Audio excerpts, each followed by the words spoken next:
बालराम कथा भाग 10। वह फुफकारती हुई खरदूषण के पास लौटी। इस बार खरदूषण राक्षसों की पूरी सेना के साथ चले। खर ने देखा कि आसमान काला पड़ गया, घोड़े स्वयं धरती पर गिरकर मर गए, आकाश में गिद्ध मंडराने लगे। ये अमंगल के संकेत थे, पर वह रुका नहीं, आगे बढ़ता गया। घमासान युद्ध हुआ, अंत में विजय राम की हुई।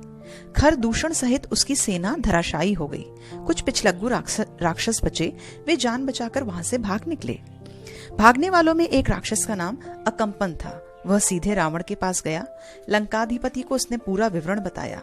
अंकपन ने कहा, राम कुशल योद्धा हैं, उनके पास विलक्षण शक्तियां हैं, उन्हें कोई नहीं मार सकता।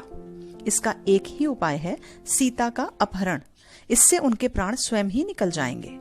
रावण सीता हरण के लिए तैयार हो गया। वह महल से चला। रास्ते में उसकी भेंट मारीच से हुई, ताड़का के पुत्र से। ताड़का का वध राम ने पहले ही कर दिया था। मारीच क्रोधित था, पर राम की शक्ति से परिचित था। उसने रावण को सीता हरण के लिए मना किया, समझाया, कहा ऐसा करना विनाश को आमंत्रण देना है। रावण ने मारीच की बात मान ली, चुपचाप लंका लौट गया। थोड़ी ही देर में शूर्पणखा लंका पहुंची, विलाप करती हुई चीखती चिल्लाती। रावण को पूरी घटना की जानकारी थी, लेकिन उसने शूर्पणखा को सुना। वह रावण को धिक्कार रही थी, फटकार रही थी। उसके पौरुष को ललकारते हुए शूर्पणखा ने कहा, तेरे महाबली होने का क्या लाभ? तेरे रहते मेरी यह दुर्गति? तेरा बल किस दिन के लिए है? तू किसी को मुंह दिखाने लायक नहीं रह गया है। शूर्पणखा ने राम लक्ष्मण के बल की प्रशंसा करी, सीता को अतीव सुंदरी बताया, कहा कि उसे लंका के राजमहल में होना चाहिए। शूर्पणखा बोली, मैं सीता को तुम्हारे लिए लाना चाहती थी। मैंने उन्हें बताया कि मैं रावण की बहन हूँ। क्रोध में लक्ष्मण ने मेरे नाक कान काट लिए। रावण फिर मारीच के पास गया। खरदूषण की मृत्यु से वह कुछ घबराया हुआ था। रावण ने मारीच से मदद मांगी। मारीच चाहता था कि रावण सीता हरण का विचार छोड़ दे। इस बार रावण ने उसकी नहीं सुनी, उसे डांटा और आज्ञा दी, मेरी मदद करो। मारीच जानता था कि वह दोबारा राम के सामने पड़ने पर मारा जाएगा। राम उसे नहीं छोड़ेंगे। रावण मारीच के मन की बात भाप गया। उसने क्रोध में भरकर कहा, वहां जाने पर हो सकता है राम तुम्हें मार दें, लेकिन ना जाने पर मेरे हाथों तुम्हारी मृत्यु निश्चित है। विवश होकर मारीच को रावण का आदेश मानना पड़ा। रथ पर बैठकर रावण और मारीच पंचवटी पहुंचे। कुटी के निकट आकर मायावी मारीच ने सोने का हिरण का रूप धारण कर लिया। कुटी के आसपास घूमने लगा। रावण एक पेड़ के पीछे छिपा था। उसने तपस्वी का वेश धारण कर लिया था। सीता उस हिरण पर मुग्ध हो गई। उन्होंने राम को उसे पकड़ने के लिए कहा। राम को हिरण पर संदेह था। वन में सोने का हिरण? लक्ष्मण बड़े भाई की बात से सहमत थे, पर सीता के आग्रह के आगे उनकी एक न चली। सीता की प्रसन्नता के लिए राम हिरण के पीछे चले गए। उन्होंने सोचा, वन में इतने समय के प्रवास के दौरान सीता ने कभी कुछ नहीं मांगा, उनकी यह इच्छा अवश्य पूरी करनी चाहिए। कुटी से निकलते समय राम ने लक्ष्मण को बुलाया, सीता की रक्षा करने का आदेश दिया। कहा, मेरे लौटने तक तुम उन्हें अकेला मत छोड़ना। लक्ष्मण ने सिर झुकाकर उनकी आज्ञा स्वीकार कर ली। सीता कुटी में थी। लक्ष्मण धनुष लेकर खड़े हो गए। राम को कुटी से निकलते देखकर मायावी हिरण कुलाचे भरने लगा। राम को बहुत छकाया। झाड़ियों में लुकता छिपता भागता वह राम को कुटी से बहुत दूर ले गया। राम जब भी उसे पकड़ने का प्रयास करते, वह भागकर और दूर चला जाता। हिरण चालाक था।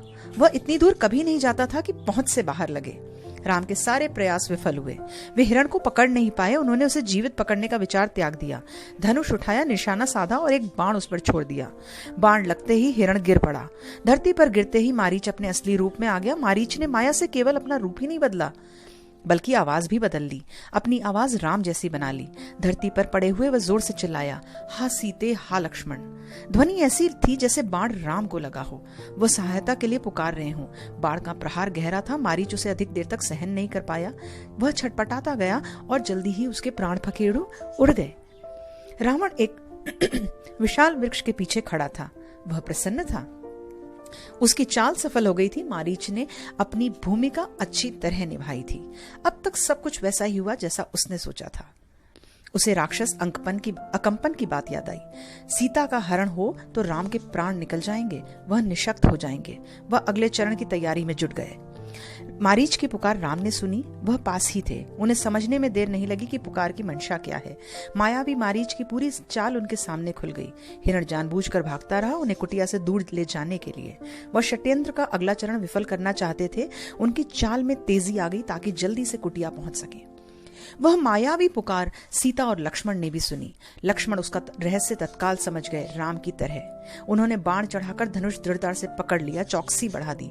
वे राक्षसों की अगली चाल का सामना करने के लिए तैयार थे। साथ ही राम का आदेश उन्हें याद था, उनके लौटने तक सीता की रक्षा। लक्ष्मण की ओर से इसमें चूक की कोई संभावना ही नहीं थी। सीता वह आवाज सुनकर विचलित हो गई, घबरा गई। दौड़कर कुटिया के द्वार पर आई। उन्होंने लक्ष्मण से कहा, तुम जल्दी आओ, जिस दिशा से आवाज आई है उसी ओर तुम्हारे भाई किसी कठिन संकट में फंस गए हैं। उन्होंने सहायता के लिए पुकारा है। उनकी ऐसी कातर आवाज मैंने कभी नहीं सुनी। जाओ लक्ष्मण, जल्दी जाओ। आप चिंता ना करें माते, लक्ष्मण ने सीता को आश्वस्त करते हुए कहा। राम संकट में नहीं है, हो ही नहीं सकते। उनका कोई कुछ बिगाड़ नहीं सकता। हमने जो आवाज सुनी वह बनावटी है। वह मायावी राक्षसों की चाल है, मुझे कुटिया से दूर ले जाने के लिए। मुझे आप निश्चिंत रहें, भाई राम जल्दी ही आते होंगे। सीता क्रोध से उबल पड़ी। लक्ष्मण का इस घड़ी में इतना शांत होना उन्हें समझ में नहीं आया। राम की आवाज सुनकर वे भी यहीं खड़े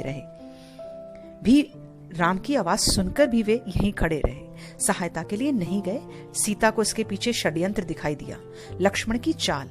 लगा कि लक्ष्मण राम का भला नहीं चाहते, उनके हितैषी नहीं है। चाहते हैं कि राम ना रहें, मारे जाएं, ताकि राजपाट उन दोनों का हो जाए, उनके रास्ते का कांटा निकल जाए। तुम्हारा मन पवित्र नहीं है, कलुषित है, पाप है उसमें। मैं समझ सकती हूँ कि तुम अपने भाई की सहायता के लिए क्यों नहीं जा रहे हो। सीता ने यहाँ तक कह दिया कि कहीं वे भरत के गुप्तचर तो नहीं है। सीता की बातों से लक्ष्मण को गहरा तक आघात पहुंचा। उनका हृदय छलनी हो गया, पर उन्होंने पलटकर उत्तर नहीं दिया। सीता उनकी मां समान थी। संयम बनाए रखा, सिर झुकाकर सब चुपचाप सुन लिया। सीता की पीड़ा वे समझ पा रहे थे। केवल इतना बोले, हे देवी, यह राक्षसों का छल है।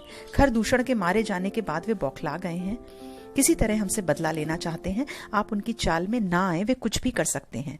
मुझ पर विश्वास करें, राम को कुछ नहीं होगा। सीता का क्रोध और बढ़ गया। क्रोध में आंखों से आंसू बहने लगे। यह भी लग रहा था कि कहीं लक्ष्मण की बात सही ना हो। यह डर था कि राम से बिछोह ना हो। उन्होंने कहा, राम से बिछड़कर मैं नहीं रह सकती, मैं जान दे दूंगी। हे लक्ष्मण, तुम उन्हें लेकर आओ। लक्ष्मण राम के लिए राम की आज्ञा का उल्लंघन कर रहे थे। उन्होंने सीता को प्रणाम किया और राम की खोज में निकल पड़े। राम के जाते ही रावण आ पहुंचा, तपस्वियों जैसा जटाजूट, वैसे ही वस्त्र। सीता ने साधु समझकर उसका स्वागत किया। रावण ने सीता के स्वरूप, संस्कार और साहस की प्रशंसा की। उसने सीता का परिचय प्राप्त करने के बाद कहा, सुमुखी, मैं रावण हूँ, राक्षसों का राजा, लंकाधिपति। मेरा नाम लेने पर लोग थरथरा उठते हैं, लेकिन तुम सुंदरी हो, सबसे अलग हो। तुम्हारे लिए मैं स्वयं चलकर आया हूँ। मेरे साथ चलो, सोने की लंका में रहो, मेरी रानी बनकर। सीता क्रोधित हो उठी। कहा, मैं प्राण त्याग दूंगी, लेकिन तुम्हारे साथ नहीं जाऊंगी। मैं राम की पत्नी हूँ, वे महाबलशाली हैं, तुम्हें उनकी शक्ति का अनुमान नहीं है। तुम चले जाओ, नहीं तो तुम्हारा सर्वनाश हो जाएगा। रावण ने सीता की बात अनसुनी कर दी, खींचकर उन्हें रथ में बैठा लिया। सीता प्रयास करती रही, पर रावण के चंगुल से मुक्त नहीं हो सकी। स्वयं को असहाय पाकर वे विलाप करने लगी, हा राम, हा लक्ष्मण, पुकारती रही।